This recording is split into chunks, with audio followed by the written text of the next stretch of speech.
افسانہ نگار، ناول نگار، نقاد، مترجم اور صحافت کے میدان میں اپنے نقوش رقم کرنے والے ہندوستانی تہذیب کے نوحہ خواں انتظار حسین 4 بہنوں کے بعد پیدا ہوئے تو ماں باپ نے نام انتظار حسین رکھا۔ آپ اتر پردیش کے ضلع بلند شہر کے قصبے ڈبائی میں 21 دسمبر 1925 کو پیدا ہوئے۔ ضلع میرٹھ کے شہر ہاپوڑ میں تعلیم پائی اور سن 1946 میں میرٹھ کالج سے اردو میں ایم اے کیا۔ اکتوبر 1947 میں انڈیا چھوڑا اور پاکستان آ کر لاہور میں پڑاؤ ڈالا، پھر یہی ان کا وطن ٹھہرا۔ صحافت کو پیشہ بنایا اور سن 1948 کے اوائل میں 7 روزہ نظام سے بطور مدیر منسلک ہوئے۔ یہاں کم و بیش 2 سال کام کرنے کے بعد روزنامہ امروز سے بطور نائب مدیر وابستہ ہوئے، پھر روزنامہ اتفاق میں کام کیا۔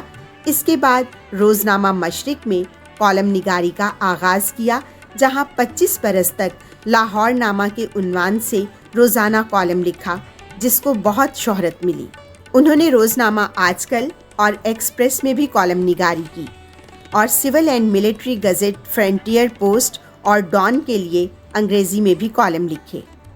کچھ عرصے وہ خیال اور ادب لطیف کے مدیر اور حلقہ ارباب ذوق کے سیکریٹری بھی رہے۔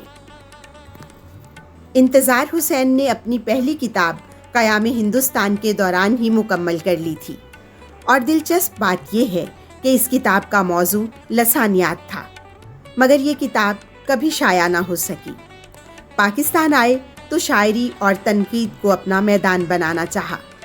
وہ نون میم راشد سے شدید متاثر تھے اور اسی انداز میں آزاد نظمیں لکھنا چاہتے تھے۔ ان کی شاعری کا ایک نمونہ ایم اسلم کے ایک ناول میں محفوظ رہ گیا ہے۔ وہ افسانہ لکھنے سے گریز کرتے تھے کیونکہ ان کی خواہش تھی کہ ان کے بچپن کے دوست ریوتی سرن شرما افسانہ نگار بنے، مگر قدرت نے یہ شعبہ ان کے لیے مخصوص کر دیا تھا۔ ڈاکٹر آصف فرخی نے اپنی کتاب چراغ شب افسانہ میں لکھا ہے کہ ہجرت اور افسانہ نگاری انتظار حسین کی زندگی میں اوپر تلے آئی ہیں۔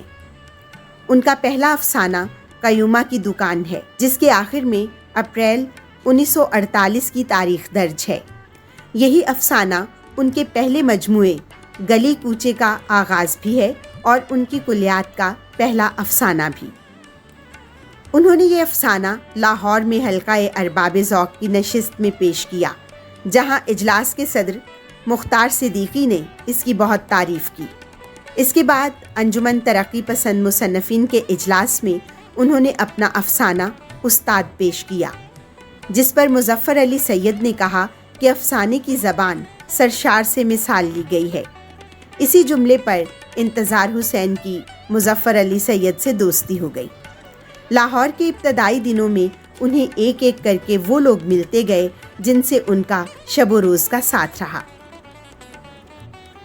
ان میں ناصر کاظمی، حنیف رامے، شیخ صلاح الدین، احمد مشتاق، غالب احمد، سعید محمود، صفدر میر، نیاز احمد، زاہد ڈار، مسعود اشر، اکرام اللہ، ایرج مبارک اور محمود الحسن کے نام سر فہرست تھے۔ انتظار حسین کی فنی زندگی کی کئی جہتیں تھیں۔ وہ افسانہ نگار اور ناول نگار تو تھے ہی، مگر انہوں نے تنقید، تراجم، یاد نگاری اور صحافت کے میدان میں بھی اپنے نقوش رقم کیے۔ وہ خود کو بنیادی طور پر افسانہ نگار کہتے تھے، جن کے کئی مجموعے گلی کوچے، کنکری، آخری آدمی، شہر افسوس، کچھوے، خیمے سے دور، خالی پنجرہ اور شہرزاد کے نام سے سر فہرست ہیں۔ ان کے ناولوں میں چاند گہن، بستی، تذکرہ، نیا گھر، آگے کا سمندر ہے، اور سمندر کا بلاوا کے علاوہ ایک مختصر ناول دن اور داستان شامل ہیں۔ ہندوستان اور پاکستان کی آزادی کے بعد سرحد کے دونوں طرف آبادیوں کی ہجرت کا تجربہ تاریخ کے غیر معمولی تجربات میں سے ایک مانا جا سکتا ہے، جس کے اثرات ابھی تک زائل نہیں ہوئے۔ ادب میں بھی اس کے دور رس اثرات نکلے، جس میں سیاسی اور جغرافیائی تقسیم کے ساتھ انسانی ذات کی تقسیم کا سوال بھی درپیش ہوا۔ قرۃ العین حیدر، سعادت حسن منٹو، عبداللہ حسین، بھیشم ساہنی، کرشن چندر اور انتظار حسین نے اپنے اپنے انداز میں ان سوالوں کے جواب تلاش کیے۔ انتظار حسین کو بالعموم ناسٹلیجیا کا ادیب کہا جاتا ہے۔ انہیں اپنی تہذیبی اور ثقافتی جڑوں کی تلاش تھی۔ یہ تلاش ہی انہیں ہندی کتھاؤں اور دیو مالا کی طرف لے گئی، اور اسی کے تحت انہوں نے اسلامی تہذیب اور اس کی تاریخ کی طرف رجوع کیا اور ہند اسلامی مشترکہ تہذیبی روایت سے استفادے کی صورتیں نکالی۔ وہ ڈبائی کے عشق سے اپنا دامن نہیں چھڑا سکے، لیکن لاہور کی محبت نے بھی انہیں ہمیشہ کے لیے یہیں کا ہو کر رہ جانے پر مجبور کر دیا۔ انتظار حسین نے فکشن کے ساتھ ساتھ 30-40 برس تک لاہور کی ادبی ڈائری لاہور نامہ کے نام سے تحریر کی۔ لاہور کی یادوں کو چراغوں کو دھواں کے نام سے مرتب کیا اور بلا شبہ قیام پاکستان کے بعد لاہور کی ادبی فضا کو بہت خوبی کے ساتھ سمیٹنے میں کامیاب ہوئے۔ ان کی خود نوشت جستجو کیا ہے کے نام سے شائع ہوئی۔ یہ خود نوشت ہی نہیں بلکہ 70-80 برس پر پھیلی ہوئی ایک ادبی دستاویز ہے۔ ترجمے کا سلسلہ انہوں نے پاکستان آنے سے پہلے ہی شروع کر دیا تھا۔ ان کے تراجم کا آغاز اسٹین بک کے novel the moon is down سے ہوا تھا، مگر یہ ترجمہ شائع نہ ہو سکا۔ بعد میں انہوں نے تورگینیف، چیخوف، اسٹیفن کرین، عطیہ حسین اور ایمل حبیبی کے ناولوں کو اردو کے قالب میں ڈھالا۔ انہوں نے متعدد افسانے بھی اردو میں ترجمہ کیے، جن کا ایک مجموعہ ناؤ اور دوسری کہانیاں کے نام سے شائع ہوا۔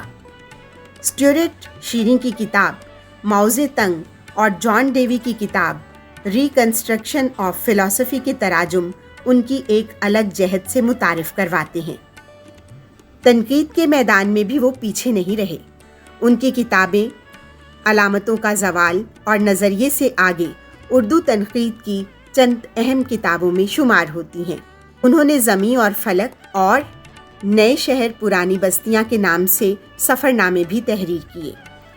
متعدد شخصیات کے خاکے بھی رقم کیے۔ حکومت پاکستان نے انہیں صدارتی اعزاز برائے حسن کارکردگی اور ستارہ امتیاز اور اکادمی ادبیات پاکستان نے پاکستان کے سب سے بڑے ادبی اعزاز کمال فن ایوارڈ سے نوازا۔ انہیں بابا اردو مولوی عبدالحق ایوارڈ اور فروغ ادب ایوارڈ کے علاوہ ستمبر 2014 میں فرانس کا اعلیٰ ترین ادبی اعزاز آرڈر ڈیس آرٹ ایٹ ڈیس لیٹرز اور انڈیا کا یاترا ایوارڈ بھی ملے۔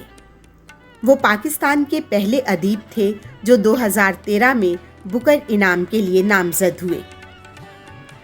انتظار حسین 2 فروری 2016 کو لاہور ہی میں وفات پا گئے، اور یوں ہندوستان اور پاکستان کی تہذیب کا نوحہ رقم کرنے والا خاموش ہو گیا۔ اپنے انتقال سے 2.5 دہائیاں قبل ہی انتظار حسین نے اپنا خود وفاتیہ بھی تحریر کیا۔ یہ خود وفاتیہ انتظار حسین کی کسی اپنی کتاب میں تو شامل نہیں، البتہ ڈاکٹر آصف فرخی کی کتاب گنی چنی تحریریں میں شامل ہے۔